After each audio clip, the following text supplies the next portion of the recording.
നാളത്തെ പ്രൊമോ വിശേഷത്തിലേക്ക് എല്ലാവർക്കും സ്വാഗതം. ബാലചന്ദ്രൻ ഗംഗാധരനോട് ചോദിക്കുന്നുണ്ട്, ഗംഗേട്ട, ഞാൻ നിങ്ങളോട് ഒരൊറ്റ കാര്യമേ ചോദിക്കുന്നുള്ളൂ. ഞാനും വൈജയന്തിയും തമ്മിലുള്ള വിവാഹം നടക്കുന്നതിന് മുൻപ് അവൾ ഒരു പെൺകുഞ്ഞിന് ജന്മം നൽകിയിട്ടുണ്ടോ? ഇത് കേട്ടതും ഗംഗാധരൻ ആകെ അന്തം വിട്ട് നിൽക്കുകയാണ്. സത്യങ്ങളെല്ലാം ബാലചന്ദ്രൻ അറിഞ്ഞിരിക്കുന്നു എന്ന് അദ്ദേഹത്തിന് മനസ്സിലാവുന്നു. വീണ്ടും ഓരോ ചോദ്യങ്ങൾ ചോദിക്കുന്നുണ്ട് ബാലചന്ദ്രൻ. ഇതെല്ലാം കേട്ട് ഗംഗാധരൻ സത്യങ്ങളെല്ലാം തുറന്നു പറയുവാണ്. ഉടനെ തന്നെ ആകെ കോപിതനാകുവാണ് ബാലചന്ദ്രൻ.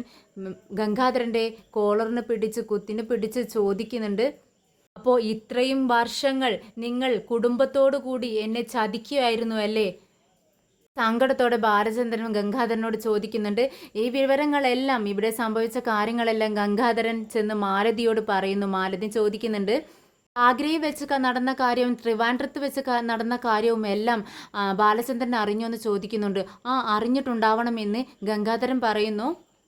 വീണ്ടും മാലതി പറയുന്നുണ്ട്, അങ്ങനെയാണെങ്കിൽ വൈജ അറിയാതെയാണ് ബാലചന്ദ്രൻ ഇങ്ങോട്ടേക്ക് വന്നിരിക്കുന്നതെങ്കിൽ വീണ്ടും വൈജ ഇത് അറിയുന്ന സമയത്തുണ്ടല്ലോ, ബാലചന്ദ്രൻ ഈ സത്യങ്ങളെല്ലാം അറിഞ്ഞു എന്ന് അറിയുന്ന നിമിഷത്തിലാണ് നമ്മൾ പേടിക്കേണ്ടിയിരിക്കുന്നത്.